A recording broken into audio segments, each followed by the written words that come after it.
little crash course.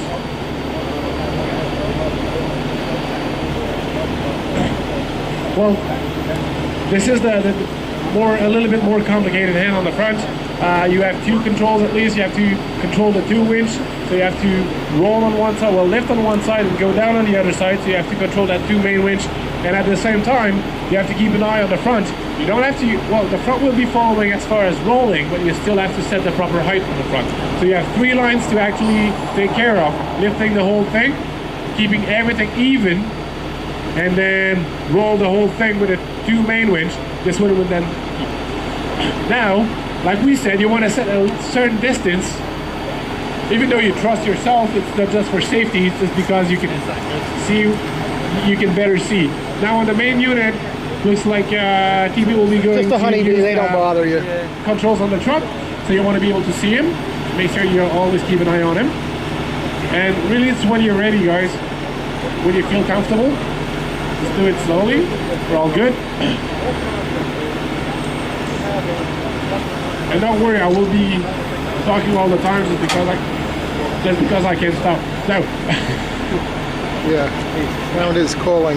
So very important, you need to keep your load even all the time. That's the challenge here, keeping three different lifting point even. When it starts to wiggle around and one end goes higher and here and lower, it's more difficult to keep everything even.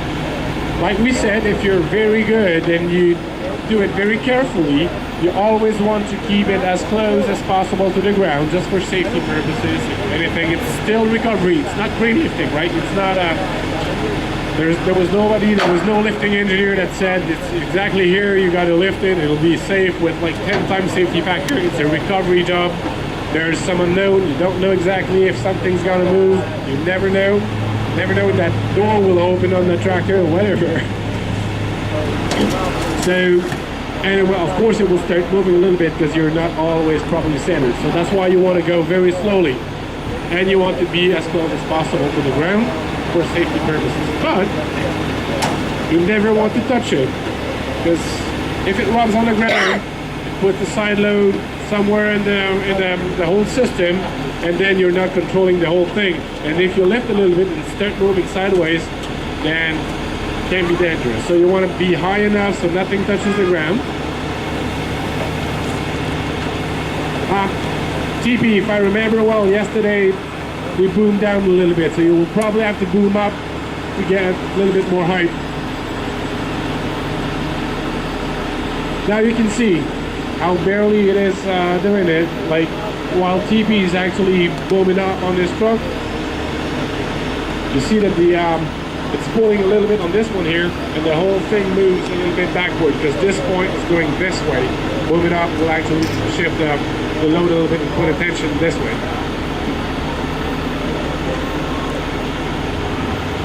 You can see also on the front, now we did added some more anchor point on the front when we do that, because we're rubbing on the front of that vehicle. Because we're really like where we hooked up and on the front here, it's very limited. We have very limited space, and we're just on the front of that trailer. So when TP will actually boom up a little bit more, that will make the whole thing move just like 3 or 4 inches back, and that will clear the wire rope on the front. So that'll be good.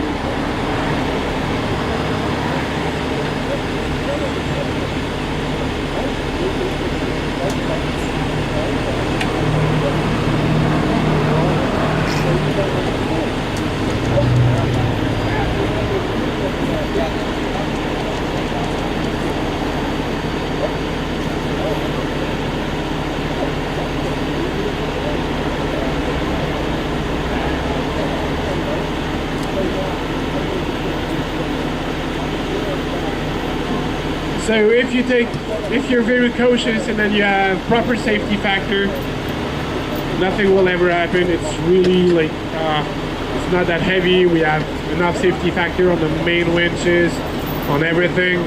Like I said, it's still a recovery situation where there's always a little bit of unknown. So you tied up probably here, but let's say something happened. It happens sometimes. The axle for some reason has been more damaged than you thought and actually shift. And that creates a shock load on that unit here. And since you're actually rolling it and it let go, then it will spin and roll, right? It's something that will happen. It happened in the past, 2 units doing and roll like that without using that floating block.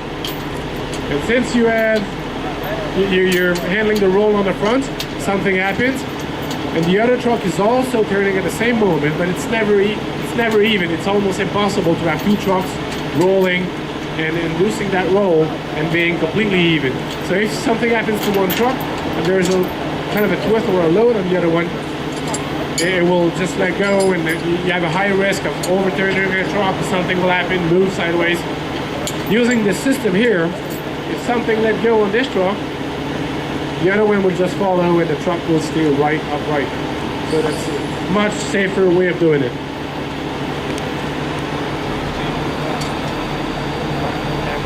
Now we're just tying the cab because the cab was actually going away from that the whole thing.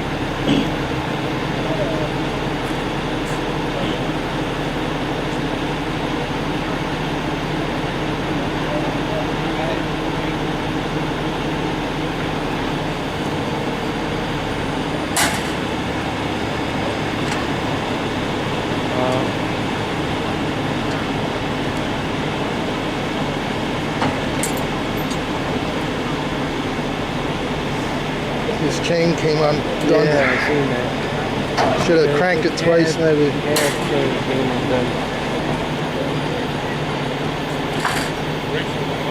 It's still holding, but I mean, Yeah.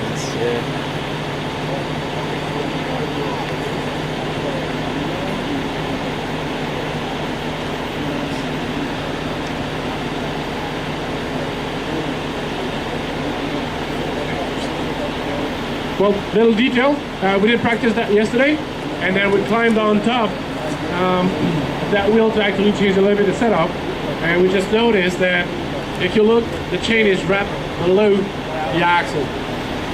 So what will happen if we keep on going, at one point, the brakes are not set on that axle, we'll spin around and do a shock load on it. So what we're going to do right now is fix this. So like we said, we're always learning something, and it's always good to actually make mistakes and notice it while you're here and fix it so we can do it the proper way. And we'll put everything back on the ground. We'll spin that wheel a half turn so that the wheel is tied above that axle. So when it goes down, it won't spin around and shock load that thing. The brakes are that set up back there, so the caging pin in it. So when it goes down, it can spin.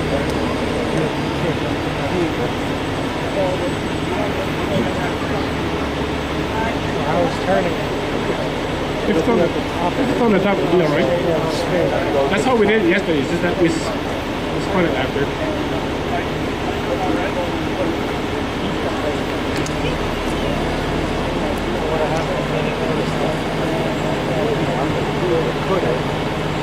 That's also one thing about using the remote. You can be standing at a distance, you can see everything, and as you go, as you kind of go and look at everything, you can notice things like that. If you have your face in your control against the side of your truck, you can't see everything. You can miss things like that, and then you can get some surprises sometimes.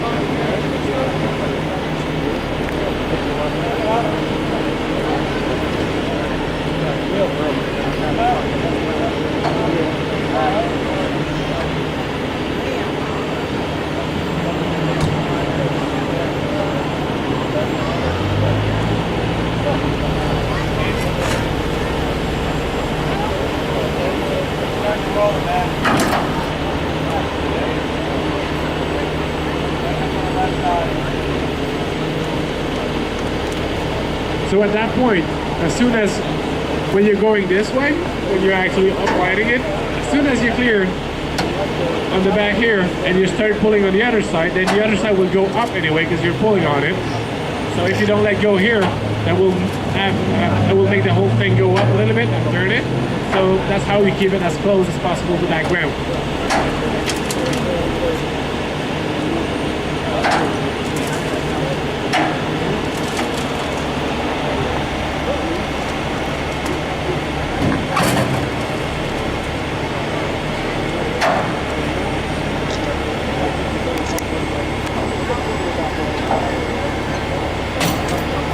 Now you can see well that we're using the tanker. It's narrow and it's small, so we don't have much problem with the 30 CS the way we're rigged right now.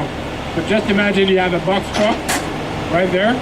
You can see that as we come up, we don't have enough height to actually clear the whole thing. So then that's where you need a little bit bigger truck, like a 40 CS with ideally a 3-stage boom. That would be very easy. That would be barely possible, if possible, with a 30 CS if it would be a box truck. Now even here, just imagine you have a box truck and a big condo. That's where it becomes, that's where you can get a surprise. You start doing your, you start planning for your end roll, you lift the whole thing, and you're thinking, oh, I have enough reach, enough boom height, no problem. Well, don't forget that that unit was 8 feet wide when it was on the ground, and if it would be a box truck, it'd be nearly 14 feet high now. So you need more clearance to bring the load and turning it.